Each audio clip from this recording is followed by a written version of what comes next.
ચાલો વિદ્યાર્થી મિત્રો, આપણે ગયા લેક્ચરમાં ગતિકીય ઈએમએફ વિશે વાત કરી હતી કે વાહક સળિયા પર યુ આકારના તાર છે એના પર એક સળિયાને ગતિ કરવામાં આવે અને એનાથી જે ઈએમએફ ઉદ્ભવે ઈએમએફ નું સૂત્ર મેળવ્યું.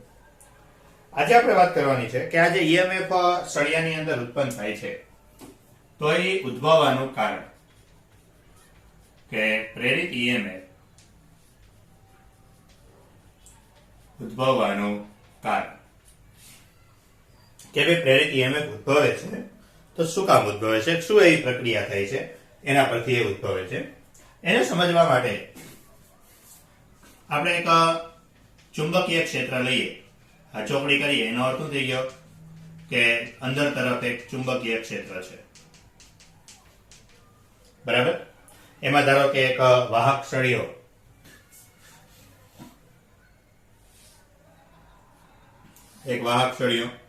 અહીંયા લઈએ P Q. આ વાહક સળિયાને ધારો કે આ દિશામાં v વેગથી ગતિ કરાવવામાં આવે છે. તો પ્રક્રિયા શું થશે સમજો. પ્રક્રિયા કે ધારો કે કોઈ પણ એક L લંબાઈના PQ સળિયાને એક નિયમિત ચુંબકીય ક્ષેત્રમાં આ ક્ષેત્રને લંબરૂપે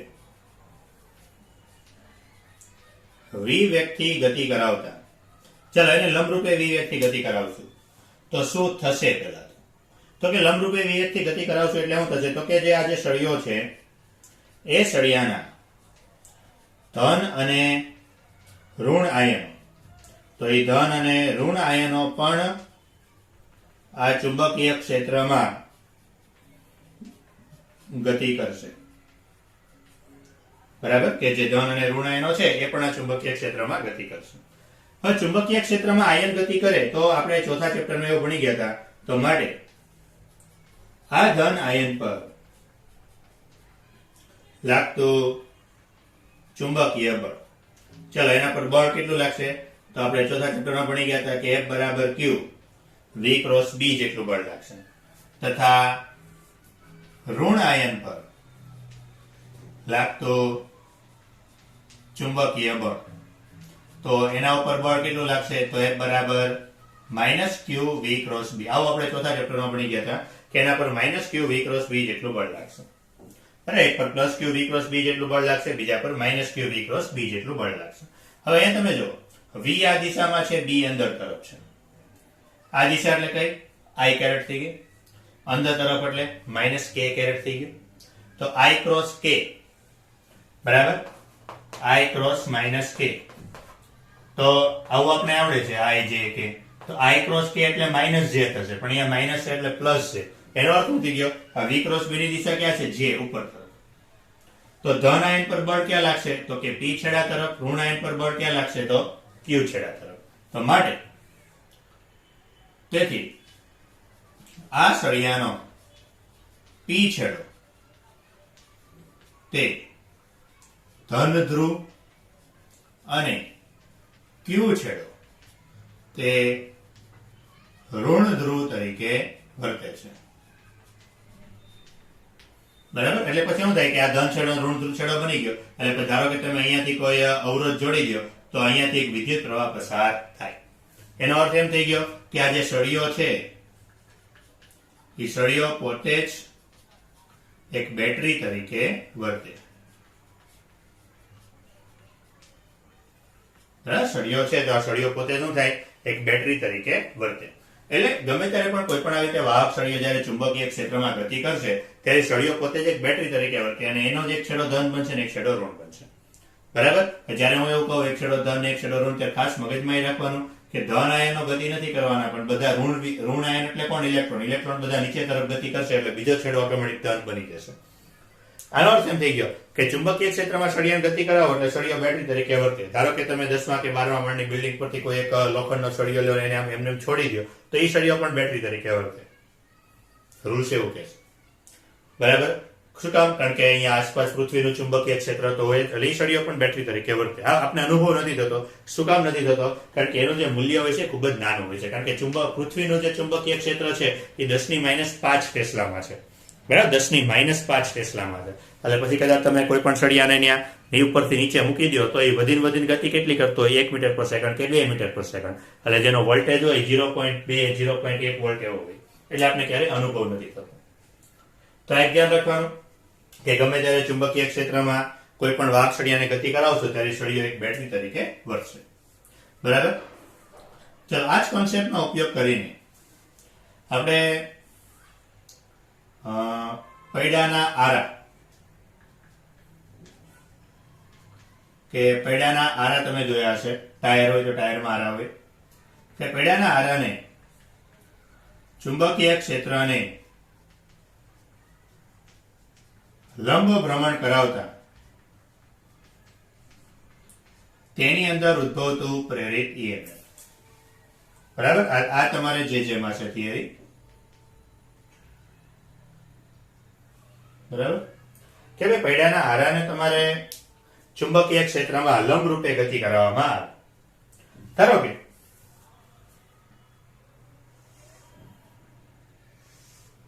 પૈડું વિચારીએ. આ પૈડું, આ એના આરા.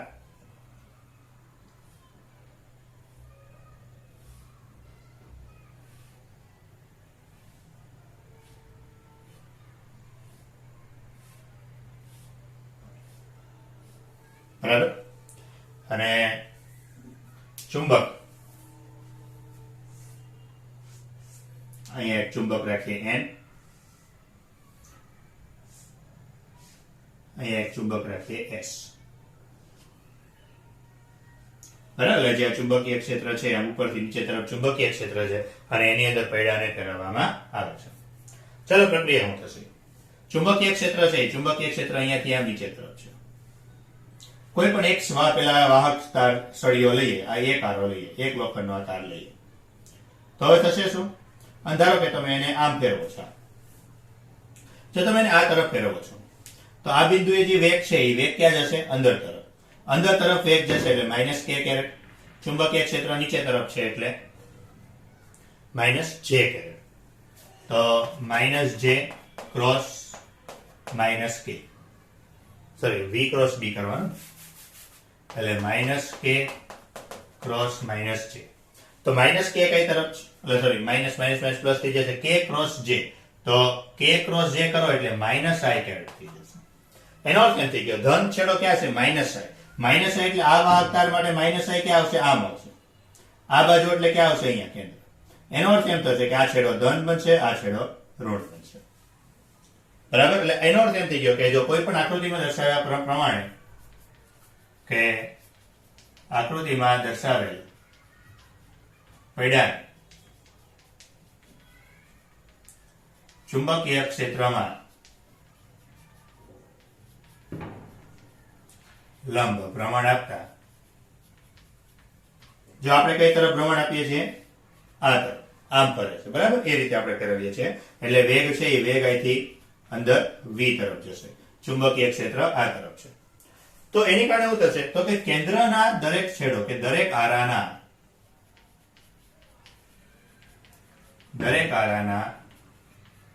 કેન્દ્ર પાસેનો ભાગ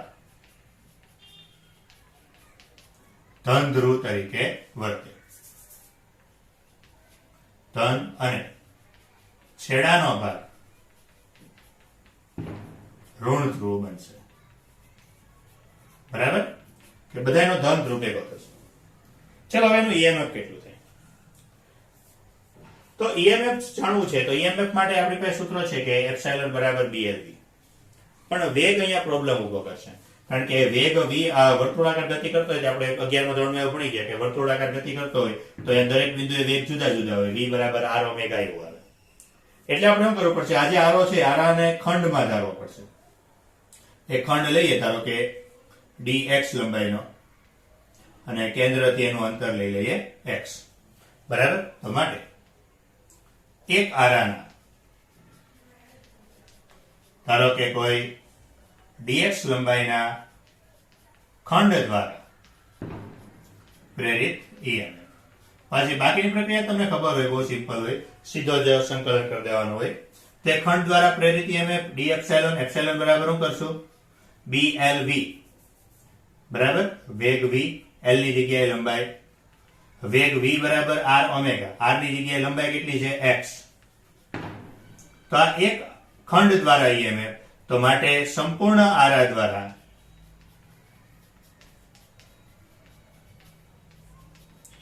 પ્રેરિત EMF. તો સંપૂર્ણ આરા દ્વારા પ્રેરિત EMF એટલે આનું સંકલન કરવાનું. હવે આનું સંકલન કરશો એટલે b ઓમેગા તો અચળ આવે, અને ધારો કે આરાની લંબાઈ l હોય તો આનું કેટલું લેશું 0 થી l, એટલે x નું સંકલન શું થઈ જાય x²/2 એટલે b omega l²/2 1/2 b omega l². આ એક સૂત્ર યાદ રાખજો કે કોઈ પણ આવી રીતે તમને આવો સવાલ ઘણીવાર પૂછે છે કે પૈડું હોય તો પૈડાને ચુંબકીય ક્ષેત્રને લંબરૂપે ગતિ કરાવો ત્યારે ઉદ્ભવતું પ્રેરિત EMF. તો ત્યારે આ એક વસ્તુ ધ્યાન રાખજો કે પ્રેરિત EMF 1/2 ε0 b l². l એટલે શું છે, અહીંયા આરાની લંબાઈ, તમારે ત્યાં ત્રિજ્યા લખવું હોય તો ત્રિજ્યા લખી નાખજો તોય વાંધો નહીં. ધારો કે તમને એવું કહી દે કે પૈડું r ત્રિજ્યાનું છે, r લખી નાખો ને, વાંધો ન આવે. બરાબર, એટલે r ત્રિજ્યાનું પૈડું. હવે આપણે બીજો સવાલ એ થાય કે આ તો એક જ આરાનું મળ્યું, બધા આરા એકબીજા કઈ રીતે જોડાયેલા છે, જો એ ખાસ ધ્યાન આપજો. હવે બધા આરા માટે કેન્દ્ર પાસે ધન છેડો જ બનશે.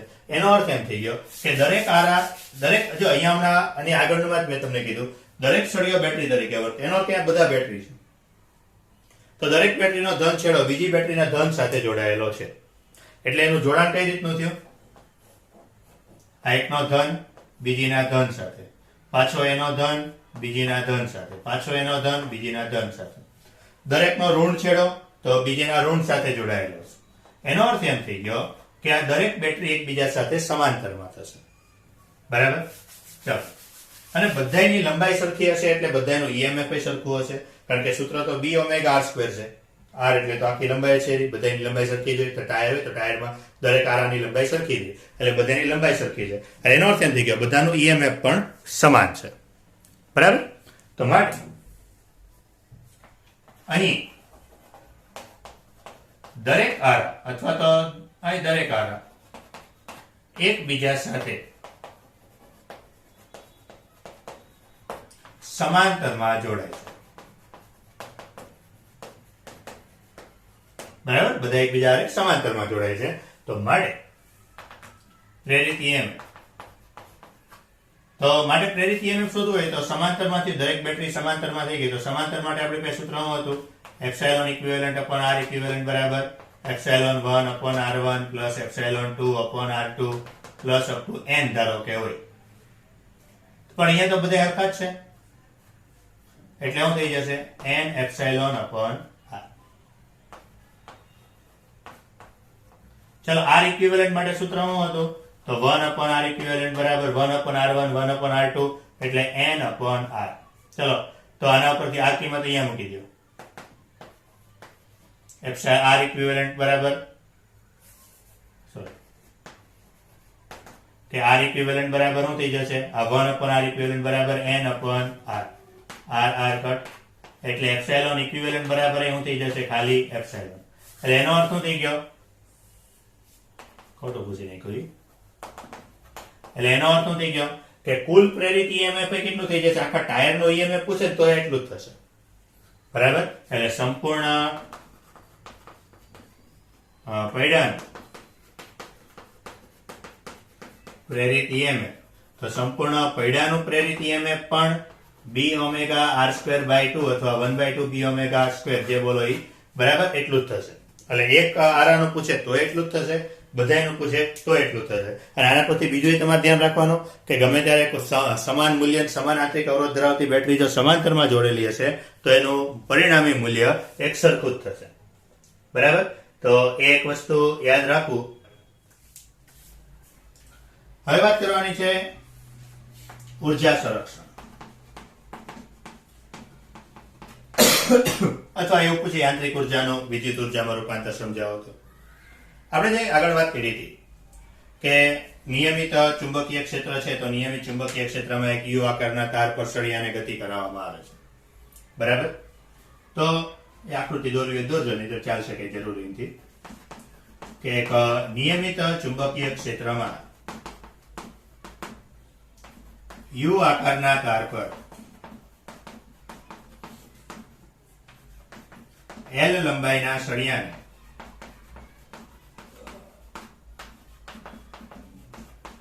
ગતિ કરાવતા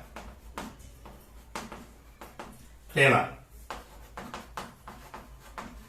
પ્રેરિત EMF એપ્સાઇલોન બરાબર BLV મળે છે. હવે આપણે આગળ જોયું હતું. હવે આખી પ્રક્રિયા સમજો કે જે નિયમિત ચુંબકીય ક્ષેત્ર હતું અંદર તરફ, બરાબર, આ આકૃતિ આપણે ઓલરેડી દોરેલી જ છે. આની અંદર યુ આકારનો એક સળિયો તાર હતો, એની ઉપર એક PQ સળિયો હતો. હવે જ્યારે હું આને ગતિ કરાવું છું તો હમણાં જ આપણે ભણ્યા એમ, જ્યારે હું આને આ તરફ V વેગથી ગતિ કરાવું છું એટલે આ છેડો ધન વિદ્યુતભાર બનશે, આ છેડો ઋણ બનશે. આ છેડો ધન બનશે એટલે એનો અર્થ એમ થઈ ગયો આમાંથી એક વિદ્યુત પ્રવાહ I અહીંયાથી પસાર થશે, અહીંયા વિદ્યુત પ્રવાહ I જશે, અહીંયા વિદ્યુત પ્રવાહ I જશે. એનો અર્થ કે આ વિદ્યુત પ્રવાહ હંમેશા બેટરીમાં આપણે ખબર છે ધન થી પાછો ધન તરફ જાય, એટલે આ સળિયામાં વિદ્યુત પ્રવાહ ઉપર તરફ જશે. બસ અહીંયાથી આપણે થિયરી શરૂ થાય છે કે સળિયામાં વિદ્યુત પ્રવાહ ઉપર તરફ જાય છે. ચલો, આ સળિયામાં વિદ્યુત પ્રવાહ છે, આ સળિયો પાછો પોતે ચુંબકીય ક્ષેત્રમાં ગતિ કરે છે. તો ચોથા ચેપ્ટરમાં આપણે ભણી ગયા હતા કે જો વિદ્યુત પ્રવાહ ધારિત કોઈ પણ તાર ચુંબકીય ક્ષેત્રમાં હોય તો એના ઉપર એક બળ લાગે, IL ક્રોસ B જેટલું બળ લાગે. તો IL ક્રોસ B જેટલું બળ લાગશે. I કઈ તરફ છે? ઉપર તરફ, B અંદર તરફ, બરાબર. એટલે એનો અર્થ એમ થશે, પછી તમે આને ઓલું કરી નાખજો, આ J ક્રોસ K, તો J ક્રોસ K એટલે શું થઈ જશે? I J K એટલે I થઈ જશે. એનો અર્થ એમ થશે કે આના પર જે બળ લાગશે આ તરફ લાગશે.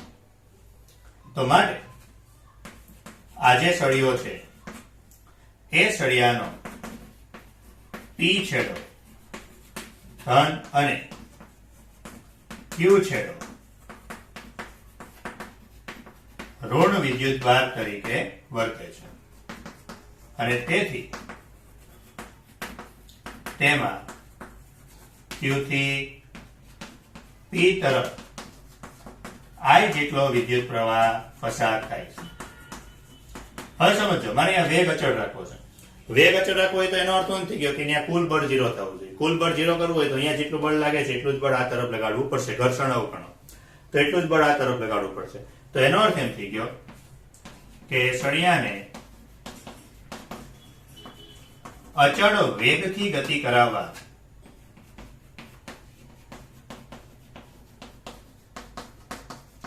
F બરાબર ILB જેટલું બળ આપવું પડે,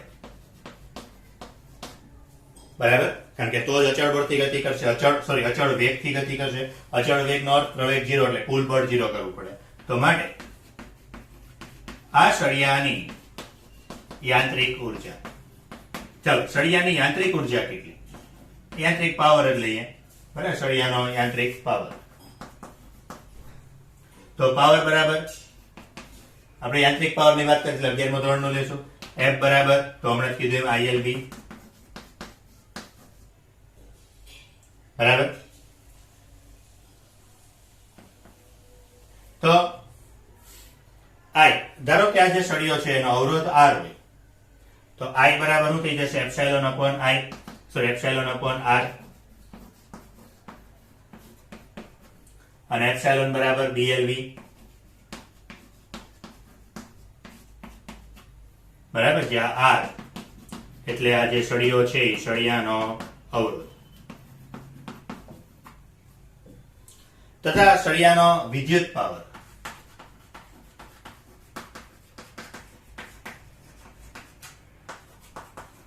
તો વિદ્યુત પાવર શું થઈ જશે? તો વિદ્યુત પાવર P બરાબર FV, વિદ્યુત પાવર છે એટલે P બરાબર VI લેવું પડશે ને, V ની જગ્યાએ એપ્સાઇલોન I બરાબર તો કે હમણાં કીધું એમ એપ્સાઇલોન અપોન R, અને એપ્સાઇલોન બરાબર તો અહીંયા તમે જો યાંત્રિક પાવર અને વિદ્યુત પાવર બંને સમાન મળે છે.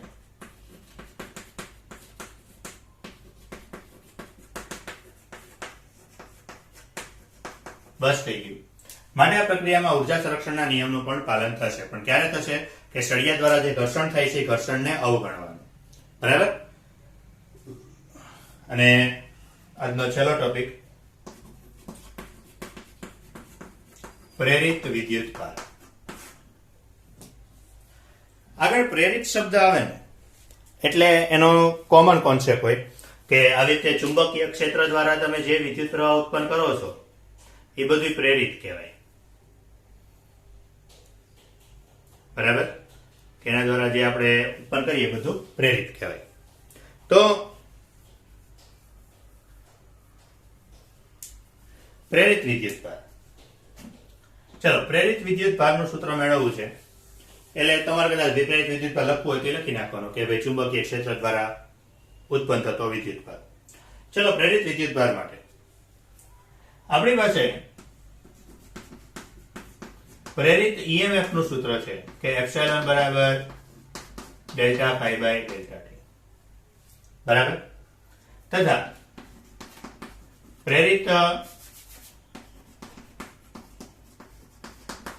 પ્રેરિત વિદ્યુત પ્રવાહ, તો પ્રેરિત વિદ્યુત પ્રવાહ I બરાબર એક તો આપણે એવું લખી શકીએ delta Q by delta T. I બરાબર V અપોન R એટલે epsilon upon R.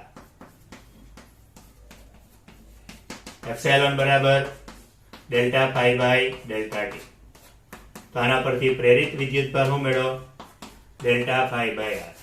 Delta phi એટલે શું છે? ચુંબકીય ક્ષેત્રમાં થતો ફેરફાર, અને R એટલે જે પણ કઈ વાહક હોય વાહકનો અવરોધ. એટલે પ્રેરિત વિદ્યુત ભાર એટલે શું મળશે? તો કે ચુંબકીય ક્ષેત્રમાં ફેરફાર અને અવરોધનો ગુણોત્તર. એ ગુણોત્તરને પ્રેરિત વિદ્યુત ભાર કહેવાય. બરાબર? આજે કંઈક અહીંયા સુધી. નેક્સ્ટ લેક્ચરમાં આગળ જોશું.